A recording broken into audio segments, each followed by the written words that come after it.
Queridos alumnos, prosiguiendo con las clases virtuales del área curricular de matemática, subárea razonamiento matemático. La sección de hoy corresponde a teoría de conjuntos. Los conjuntos se conceptualizan como la reunión, agrupación o colección de elementos reales o abstractos. Estos se representan a través de letras mayúsculas del alfabeto, los elementos encerrados entre llaves y con letras minúsculas separados, puede ser por comas o punto y coma. Relación de pertenencia. La relación de pertenencia se da exclusivamente de elemento A conjunto. Veamos como ejemplo, en el conjunto A, cuyos elementos son 2, 4 como conjunto, 3,7 como conjunto y 9. Entonces, los elementos de pertenencia son estos que están dentro del conjunto, así tal y cual aparecen.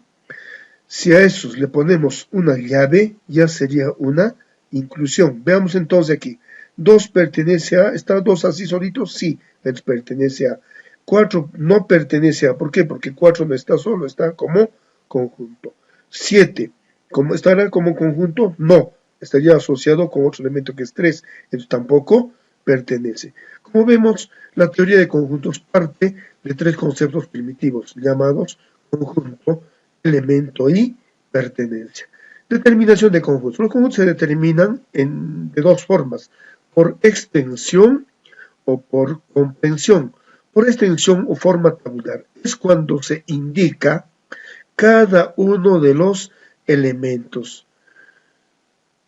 En cambio, por comprensión o forma constructiva es cuando se da una propiedad o una característica que cumpla cada uno de los elementos. Como ejemplo tenemos el conjunto A formado por elementos X, tal que X pertenece a los naturales, tal que donde X es mayor que 0 o menor o igual que 5. Me está dando una característica de qué tipo de elementos van a ser. En este caso sería, si son naturales, el 1, 2, 3, 4 y 5.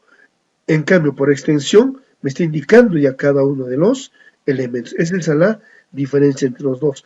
Además, podemos indicar un conjunto representado en forma constructiva, se puede representar por extensión, pero un conjunto determinado por extensión no siempre se puede determinar en forma constructiva. Cardinal de un conjunto. El cardinal de un conjunto está representado por n de a. ¿Qué es el cardinal de un conjunto? El cardinal indica la cantidad de elementos diferentes que posee un conjunto. En este caso, como ejemplo, el conjunto A dice X tal que X es una nota musical. Sabemos que las notas musicales son el número de 7, entonces el cardinal de A sería igual a 7. Clases de conjuntos. Los conjuntos se agrupan en 2 grandes clases, los conjuntos finitos y los conjuntos infinitos. Los conjuntos finitos son aquellos en los cuales se puede determinar los elementos de principio a fin. O sea, podemos contar desde el primer elemento hasta el último elemento. En este caso, ejemplo, dice el conjunto A formado por elementos X que pertenecen a los naturales, tal que X mayores que 3, menores que 9. Entre 3 y 9, los elementos serían 4, 5, 6, 7 y 8. Entonces, el cardinal del conjunto A sería 5. En cambio, los conjuntos infinitos, el proceso de contar para estos nunca tiene fin, o sea, nunca vamos a conocer el último elemento. En este caso, ejemplo, el conjunto B formado por los elementos 0, 1, 2, 3, 4, puntos suspensivos, significa que está formado por el sistema de los números naturales. Es más, para aclarar, todo sistema numérico no tiene fin, son conjuntos infinitos. Relación entre conjuntos. La relación de inclusión. A está incluido en B se representa de esta forma.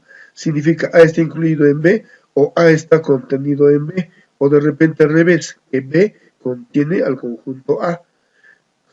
Entonces se dice, un conjunto A está incluido en B cuando todos los elementos de A están dentro de B. Significa que los elementos de A absolutamente también son elementos de B. 2 propiedades importantes en este caso. El conjunto nulo vacío siempre va a estar incluido en cualquier conjunto, y un conjunto A estará incluido en sí mismo.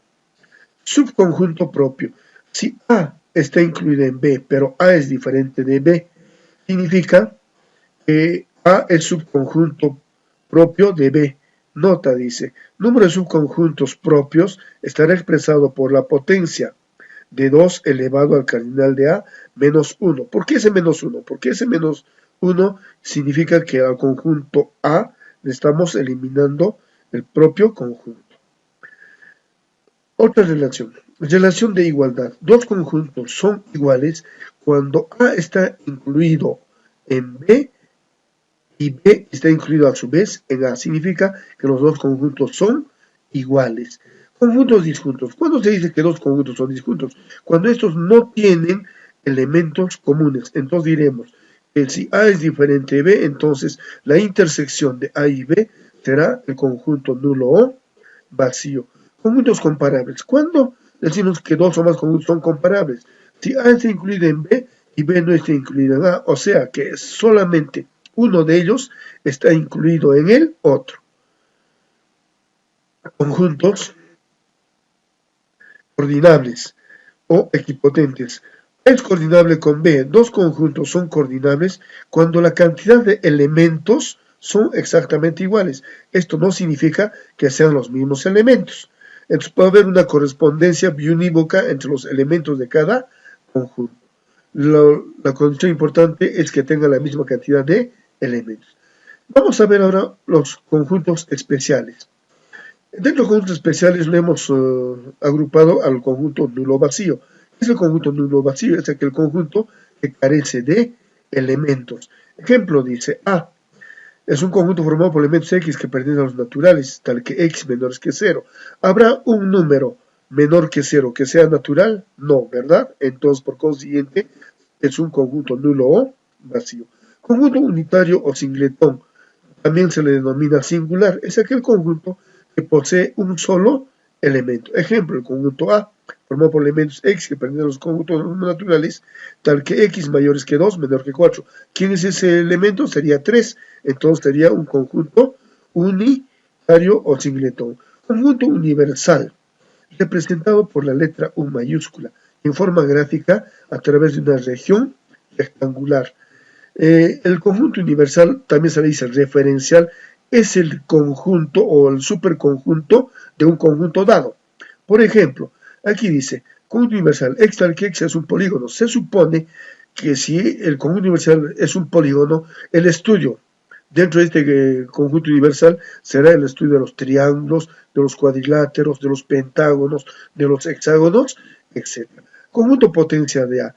Si un conjunto está dado por un conjunto A, si los elementos de este conjunto son subconjuntos, a eso se le conoce como potencia de A.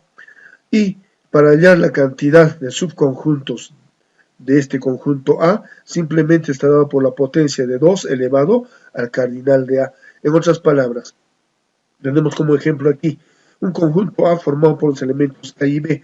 El conjunto potencia de A estará dado por ¿cuántos elementos? Si el cardinal de A es 2, 2 elevado al cuadrado sería 4. Va a haber 4 subconjuntos. Los elementos para la potencia van a ser conjuntos a partir de los elementos de A.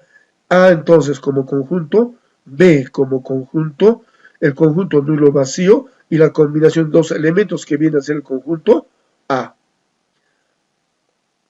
Familia de conjuntos. Se dice familia de conjuntos aquel conjunto formado exclusivamente por conjuntos. Tenemos aquí un ejemplo. El conjunto A formado por elementos, el conjunto nulo vacío, el conjunto formado por elemento vacío, el conjunto formado por el elemento número 2, el conjunto formado por los elementos 3 y 5. Representación gráfica de conjuntos. Los conjuntos se van a representar en forma gráfica hasta de 3 formas, a través de los diagramas de Venn-Euler.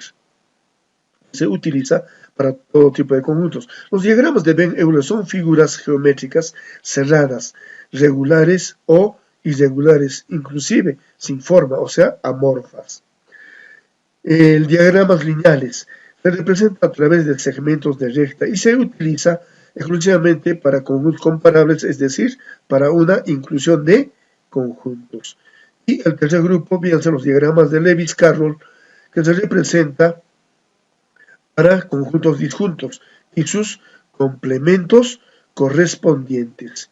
De esta forma, ya conociendo la parte teórica, pasamos a la parte práctica, en donde resolveremos ejercicios y problemas, todo referido a la teoría de conjuntos, para lo cual te invito a ver el siguiente video con mucha atención y indicándote que en la siguiente sesión trabajaremos netamente lo que son operaciones con conjuntos.